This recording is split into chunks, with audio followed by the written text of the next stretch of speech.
मिल्कीपुर उपचुनाव में बीजेपी ने बड़ी जीत दर्ज की। बीजेपी उम्मीदवार चंद्रभान पासवान ने समाजवादी पार्टी के अजीत प्रसाद को 61,000 के बड़े अंतर के साथ हरा दिया। जहां एक और चंद्रभान 1,46,000 से ज्यादा वोटों से विजयी हुए, तो अजीत प्रसाद महज 84,000 वोट ही जुटा सके। इस पूरे चुनावी गणित के आंकड़े एग्जिट पोल के आंकड़ों के इर्द गिर्द ही रहे। ऐसे में एग्जिट पोल के एग्जैक्ट पोल में बदलने के पीछे की ये इनसाइड स्टोरी देखिए।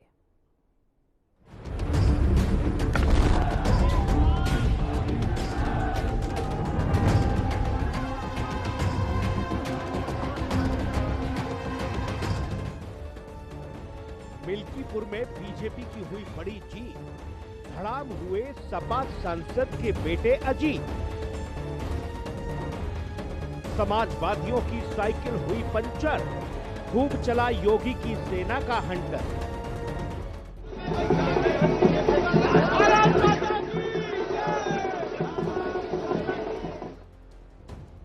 ये जश्न, ये भगवा गुलाल, ये आतिशबाजी, ढोल नगाड़ों पर नाचते और जय श्री राम के नारे लगाते ये कार्यकर्ता भारतीय जनता पार्टी के हैं। और ये जश्न है रामनगरी अयोध्या में। दरअसल देश के सबसे बड़े सूबे उत्तर प्रदेश के अयोध्या की मिल्कीपुर विधानसभा सीट पर हुए उपचुनाव का शोर देश भर में सुनाई दिया। हर किसी की नजरें मिल्कीपुर पर टिकी थी। सभी को इंतजार था कि आखिर मिल्कीपुर का सियासी ऊंट किस करवट बैठेगा। इसके पीछे सबसे बड़ा कारण माना जा रहा था उत्तर प्रदेश के मुखिया और बीजेपी के फायरब्रांड नेता योगी आदित्यनाथ और समाजवादी पार्टी के मुखिया अखिलेश यादव की प्रतिष्ठा को। दरअसल लोकसभा चुनाव में फैजाबाद सीट पर समाजवादी पार्टी के अवधेश प्रसाद की जीत ने बीजेपी को तगड़ा घाव दिया था। समाजवादी पार्टी ने सांसद बने अवधेश प्रसाद को अपना पोस्टर बॉय बनाते हुए उन्हें अयोध्या नरेश घोषित कर दिया था। बीजेपी इस हार को पचा नहीं पा रही थी। बीजेपी की उम्मीदों पर पानी जो फिर गया था। विपक्ष सदन में अयोध्या सीट को लेकर भाजपा की खूब खिल्ली उड़ाता दिखा, लेकिन सपा के अवधेश प्रसाद सांसद बने तो उन्हें विधायक पद छोड़ना पड़ा।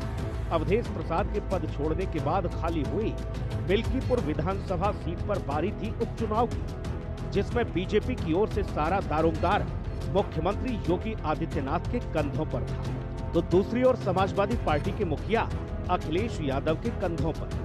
दोनों ही सियासी दलों ने मिल्कीपुर में पूरी जान फूंक दी। योगी आदित्यनाथ अपने बिजी शेड्यूल में से समय निकालकर अयोध्या के मिल्कीपुर जाते रहे और अपनी सेना को बूथ लेवल पर मजबूत करते रहे। योगी एक और महाकुंभ में बिजी थे, तो वहीं उनके ऊपर दिल्ली चुनाव में चुनावी सभाओं का जोर था। ऐसे में योगी अपनी हर जिम्मेदारी को बखूबी निभाते नजर आए। विपक्षी सपा ने सीएम योगी को घेरने में कोई कोर कसर नहीं छोड़ी। योगी महाकुंभ की भव्यता का बखान करते तो समाजवादी पार्टी को महाकुंभ में अव्यवस्थाएं खोजनी थी। योगी पर महाकुंभ में हुई भगदड़ को लेकर विपक्ष ने मौत के आंकड़ों पर जमकर घेराबंदी की, क्योंकि इसका सीधा असर मिल्कीपुर चुनाव पर जो पड़ना था। मतदान की घड़ी आते आते तो समाजवादी पार्टी के सांसद ने अयोध्या में दलित बेटी के साथ हुए रेप और उसके बाद हत्या की घटना पर ऐसा रुधन मचाया, जिसने भी देखा और सुना सभी भौंचक्के रह गए।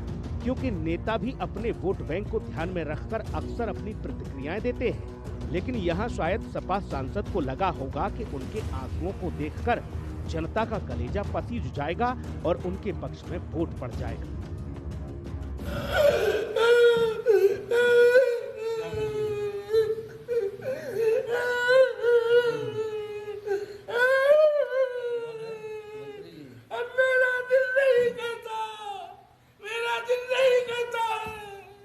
नाकामयाब हो रहे हैं, इतिहास क्या कहेगा? मारामारी में इतिहास सैकड़ों साल बाद क्या कहेगा?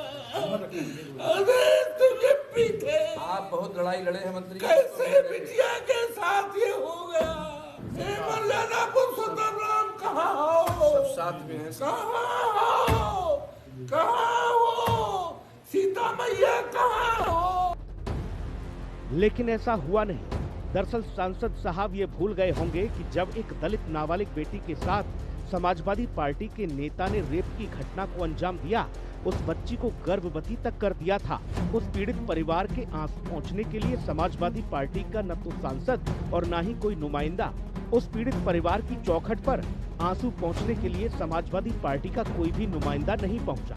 शायद इसीलिए मुख्यमंत्री योगी ने मंच से सपा सांसद अवधेश के रोने को नौटंकी करार दिया। समाजवादी पार्टी को सनातन धर्म की विरोधी है, सामाजिक न्याय के पुरोधा और महापुरुषों का विरोधी है, यह भारत विरोधी तत्वों को गले लगाती है, माफिया को गले लगाती है। अयोध्या में भी कल एक बेटी के साथ घटना घटित हुई है, जहां जब निचले स्तर पर जाएगी जो नौटंकी आज इनका सांसद कर रहा है, याद करना उसमें भी कोई ना कोई समाजवादी पार्टी का दलित का शामिल जरूर है।